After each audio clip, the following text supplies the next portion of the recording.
4 ऐसे railway station जो बड़े रेलवे स्टेशन हैं उनको पहले से आइडेंटिफाई किया हुआ है। वहाँ पर क्राउड मैनेजमेंट प्लान लागू किया गया है। स्टेशनों का स्वरूप पूरा बदला जा रहा है। अगले 50 वर्षों में स्टेशनों की जो आवश्यकताएं हैं उसकी पूर्ति के लिए कई नए कार्य किए जा रहे हैं। आज के डेट में पूर्वोत्तर रेलवे अब छोटी लाइन नहीं रह गई, पूरी की पूरी पूर्वोत्तर रेलवे बड़ी लाइन हो गई है। केवल एक खंड मैलानी से नानपारा 170 किलोमीटर, यही एक खंड जो है छोटी लाइन है।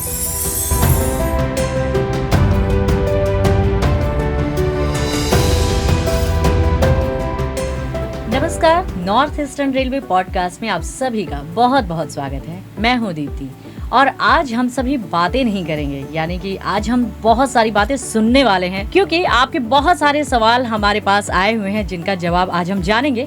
और उसके लिए हमारे साथ हैं हमारे NER के CPRO सर, यानी कि श्री पंकज कुमार सिंह सर। तो सर, आपका बहुत बहुत स्वागत है हमारे इस एपिसोड में। धन्यवाद। मैं अपने सभी दर्शकों को सबसे पहले दीपावली की हार्दिक शुभकामनाएं एवं बधाई देता हूं। और आप सभी ने हमारे इस पॉडकास्ट को लाइक किया, उस पर अपनी शुभकामनाएं दी, इसके लिए आप सभी का बहुत बहुत आभार, बहुत धन्यवाद। तो जैसा सर आपने बोला, दीपावली हमारे पास है, तो नॉर्थ ईस्टर्न रेलवे किस तरह की तैयारी कर रहा है स्टेशनों पे, स्पेशली दिवाली के त्यौहार को लेकर के? अभी फेस्टिवल को ध्यान में रखते हुए पूर्वोत्तर रेलवे ने अपने 4 ऐसे रेलवे स्टेशन जो बड़े रेलवे स्टेशन हैं उनको पहले से आइडेंटिफाई किया हुआ है। वहाँ पर क्राउड मैनेजमेंट प्लान लागू किया गया है। इसके अंतर्गत वहाँ पर यात्री होल्डिंग एरिया बनाया जा रहा है और ऑलरेडी बन गया है। और सभी यात्री होल्डिंग एरिया में सभी प्रकार की सुविधाएं भी मुहैया कराई जा रही हैं, जैसे कि वहाँ पर ड्रिंकिंग वाटर की सुविधा हो, पे एंड यूज टॉयलेट की सुविधा हो, वहाँ पर पब्लिक अनाउंसमेंट सिस्टम हो। और आज के समय में तो सबसे ज़रूरी है कि मोबाइल का चार्जिंग पॉइंट भी हो, क्योंकि हर किसी यात्री को आवश्यकता है आज के समय में चार्जिंग पॉइंट की। तो जो भी होल्डिंग एरिया हम लोगों ने, जैसे गोरखपुर में 5 होल्डिंग एरिया बनाए हैं, 5 स्थान पे सभी सुविधाएं दी गई हैं। साथ ही साथ वहाँ पे 10 डिस्प्ले बोर्ड लगाया गया है। वहाँ पर CCTV कैमरे लगाए गए हैं जिससे कि उनकी लगातार मॉनिटरिंग की जा सके। एक और नया कार्य किया गया है यहाँ पर, अगर गोरखपुर की बात करें तो ड्रोन कैमरे से इसकी मॉनिटरिंग भी होगी, क्राउड किधर से आ रहा है, क्या स्टेटस है क्राउड का। और स्टेशनों पर एक और रूम भी बनाया गया है जहाँ पर सभी विभाग के सुपरवाइज़र और अधिकारी 24 आवर्स रहेंगे, 24/7 उनकी ड्यूटी लगाई गई है, जिससे कि अगर कहीं कोई असुविधा होती है तो इमीडिएट उसको देखा जा सके और इमीडिएट एक्शन लिया जा सके। इसको लेकर जो प्रमुख स्टेशन, जैसा मैंने बताया कि गोरखपुर, छपरा, बनारस और लखनऊ जंक्शन, ये 4 रेलवे स्टेशन ऐसे हैं जहाँ पे क्राउड मैनेजमेंट प्लान जो है एक्टिवेट किया गया है। और इनकी निगरानी CCTV कैमरों की ये न सिर्फ स्टेशन पर हो रही है बल्कि मंडल स्तर पर और मुख्यालय स्तर पर भी हो रही है। स्वतः महाप्रबंधक महोदय ने भी जाकर होल्डिंग एरियाज़ को भी देखा, जो एक कंट्रोल रूम बनाए गए उनको भी जाकर देखा है इन पर्सन। तो इससे जिससे कि ये जो सीरियसनेस है, जो एक संकल्प है कि सभी यात्रियों को बेहतर से बेहतर सुविधाएं इस फेस्टिव सीजन में मिल सके, जो अपने घरों को आ रहे हैं फेस्टिवल मनाने, तो उसी फेस्टिव मूड से ही रेलवे उनका स्वागत कर रहा है और उनको उनके घरों तक पहुंचा रहा है। बिल्कुल, फेस्टिव सीज़न को देखते हुए बहुत सारी तैयारियां हैं हमारे NER की। अच्छा सर, एक बलिया का फुट ब्रिज का बहुत वीडियो जो वायरल हो रहा है, तो उसके बारे में हमारे दर्शकों को ज़रूर बताएं। बिल्कुल सही आपने कहा। अभी अमृत भारत स्टेशन योजना के अंतर्गत स्टेशनों का स्वरूप पूरा बदला जा रहा है। अगले 50 वर्षों में स्टेशनों की जो आवश्यकताएं हैं उसकी पूर्ति के लिए कई नए कार्य किए जा रहे हैं। इसी में पूर्वोत्तर रेलवे के अगर कुल स्टेशन ऐसे जो अमृत भारत के लिए चिन्हित हैं, 58 रेलवे स्टेशन हैं, उनमें से एक बलिया भी है। बलिया रेलवे स्टेशन पे अभी आप लोगों ने देखा, जिस वीडियो की आप बात कर रहे हो, कि वहाँ पर 12 मीटर चौड़ा FOB बनाया जा रहा है। अब आप सोचो, पूर्वोत्तर रेलवे में अभी तक कोई भी 12 मीटर चौड़ा FOB नहीं बना है। 12 मीटर चौड़ा मतलब लगभग 40 फीट हो गया, एक अपने आप में एक रूप प्लाजा जैसा हो गया। तो एक बड़ा कार्य है और ये कार्य न सिर्फ बलिया में हो रहा है, अन्य स्टेशनों पर भी जहाँ आवश्यकता है वहाँ भी किया जा रहा है। और कई बड़े स्टेशनों का पुनर्विकास किया जा रहा है, जो काफ़ी लंबे समय से स्टेशनों पे उस तरह के बड़े स्तर के जो चेंज ओवर होते हैं वो नहीं किए गए थे।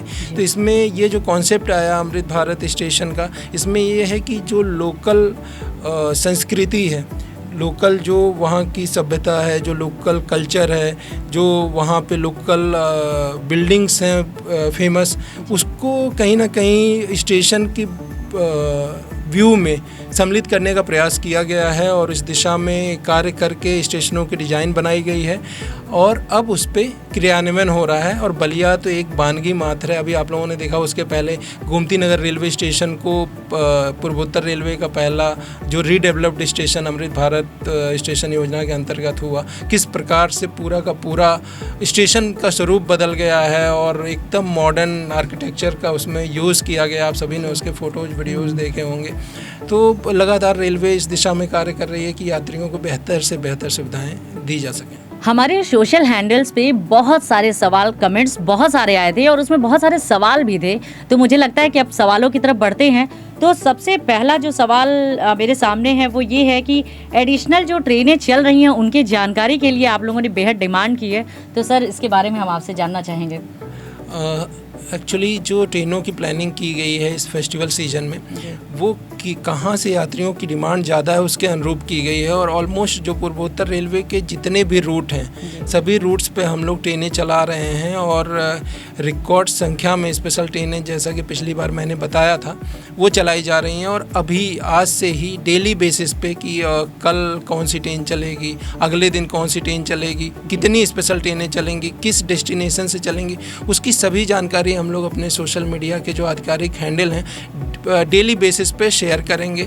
साथ ही साथ जो print media, electronic media partner हैं हमारे, जो पूरा मीडिया के लोग हैं, उनसे लगातार हम लोग समन्वय स्थापित कर रहे हैं कि जिससे ज़्यादा से ज़्यादा इन्फॉर्मेशन आम जन तक पहुंच सके। जो ट्रेनों की इन्फॉर्मेशन है कि कौन सी ट्रेनें चल रही हैं, स्पेशली जो स्पेशल ट्रेन इसी पर्पस के लिए चलाई जा रही है उसकी इन्फॉर्मेशन।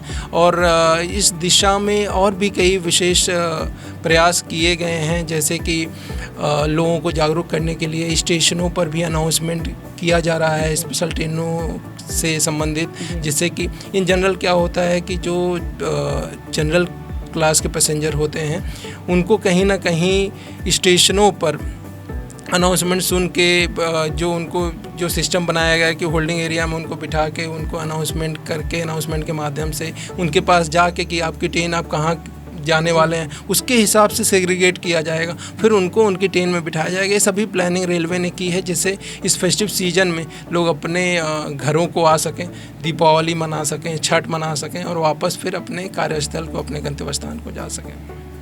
यानी कि यकीन मानिए आपको कोई परेशानी नहीं होने वाली है।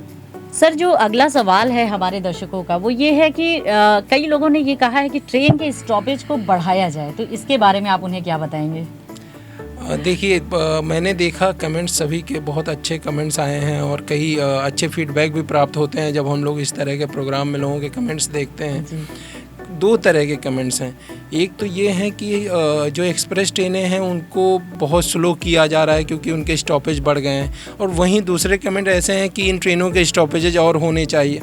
ये दोनों जो व्यवस्था है वो इस तरह से है कि कुछ ट्रेनें ऐसी हैं जो सुपरफास्ट ट्रेनें हैं, एक्सप्रेस ट्रेनें हैं, जिनको इसलिए बनाया गया है कि इनके स्टॉपेजेस कम रहेंगे और महत्वपूर्ण जगहों पर रहेंगे जहां पे बड़ी संख्या में यात्री इन ट्रेनों को बोर्ड करते हैं या डिबोर्ड करते हैं। जैसे कि कोई सिटी सेंटर हो गया, कोई जिला का मुख्यालय हो गया, तो इसके आधार पर यह डिसाइड किया जाता है कि उसका स्टॉपेज कहाँ कहाँ रखा जाए। तो सुपरफास्ट ट्रेनों के स्टॉपेजेज इसीलिए कम रखे जाते हैं जिससे कि लोग तेज़ी से अपने गंतव्य स्थान तक पहुंच सकें।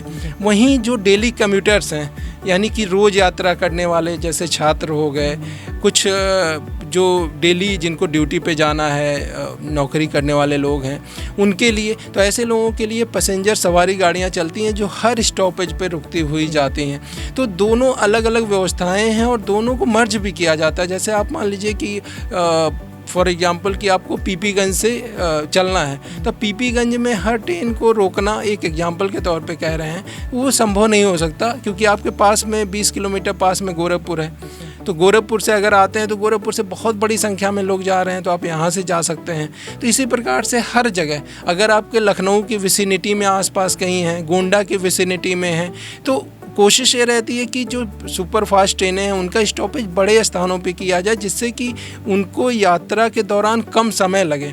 एक क्वेश्चन ये भी था, एक कमेंट कोई कर रहे थे कि सज्जन की जगत बेला के पास गाड़ी हमारी खड़ी हो जाती है, डोमिनगढ़ के पास गाड़ी हमारी खड़ी हो जाती है। तो कुसमी से लेकर डोमिनगढ़ तक ऑलरेडी तीसरी लाइन कमीशन हो गई, अभी कुछ ही दिन पहले, पिछले महीने ही हुई। फिर गोंडा कचहरी से लेकर घाघरा घाट तक तीसरी लाइन कमीशन हो गई, बाकी जगह तीसरी लाइन बन रही है। बुड़वल से गोंडा के बीच में चौथी लाइन का काम अब समझिए बहुत तेज़ शुरू होगा, क्योंकि उसकी भी स्वीकृति मिल गई है। तो अब हम लोग चौथी लाइन की तरफ जा रहे हैं। और जगत बेला की जहाँ तक बात थी, तो ये पूरा का पूरा जितना मेन लाइन है, ये पूरे का पूरा तीसरी लाइन और चौथी लाइन का सर्वे एक साथ सैंक्शन हुआ है, स्वीकृति मिली है, और एक साथ इसका जो है DPR बन के, डिटेल्ड प्रोजेक्ट रिपोर्ट बन के जाएगा। तो बहुत तेज़ी से इंफ्रास्ट्रक्चर का विस्तार हो रहा है। और आने वाले कुछ ही वर्षों में आप देखेंगे कि जैसे अभी आपने देखा कि पूर्वोत्तर रेलवे में आज के समय में वंदे भारत और अमृत भारत ट्रेनों की झड़ी सी लग गई है। ढेर सारी अमृत भारत ट्रेनें अपने गोरखपुर स्टेशन से होकर भी गुजर रही हैं। दो वंदे भारत यहाँ से चल ही रही हैं, एक जो पाटलिपुत्रा को जोड़ती है और एक आपका जो है लखनऊ प्रयागराज जाती है। तो बहुत तेज़ी से ये चीज़ें बदली हैं।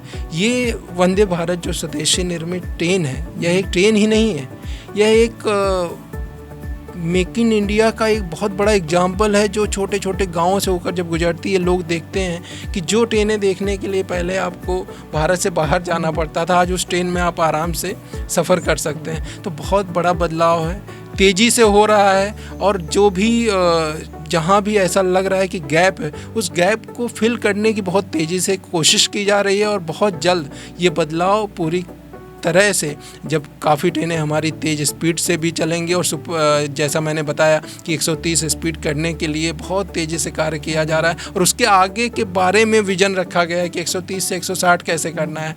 तो अब उस दिशा में कार्य हो रहा है। बहुत जल्द जो है, जो कमेंट्स मिले हैं, जो सुझाव मिले हैं, उसके अनुरूप रेलवे तैयार हो जाएगा। तो सर, कल हम सभी मिलकर दिवाली सेलिब्रेट करने वाले हैं, तो इस मौके पर आप हमारे दर्शकों से क्या कहना चाहेंगे? सबसे पहले एक बार फिर से मैं आप सभी को शुभकामनाएं दूंगा। दीपावली की प्रकाश पर्व है, रोशनी फैलाएं, जितनी कोशिश हो सके लोगों, जो आपसे जुड़े लोग हैं, उनके भी घरों में रोशनी पहुंचाएं।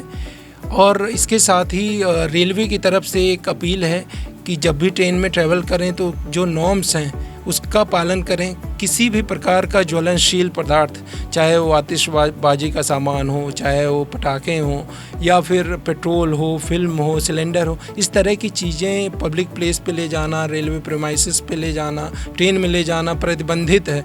और सबसे ज़रूरी है कि जिस प्रकार से आप लोगों ने हमारे इस पॉडकास्ट को, NER पॉडकास्ट को लाइक किया है, सब्सक्राइब किया है, और अपने कमेंट्स के माध्यम से हमें सूचित करने का कार्य किया है कि ये शो आपको कैसा लगा, और साथ ही साथ आपके जो सुझाव हैं, जो प्रश्न हैं, उनको ज़रूर उसमें लिखिए, क्योंकि आपके सुझाव, आपके फीडबैक हर प्लेटफॉर्म पे हम लोग मांगते हैं। और यहाँ पे आपके सुझाव से रेलवे की जो व्यवस्थाएं हैं वो और ज़्यादा बेहतर करने का प्रयास रहेगा।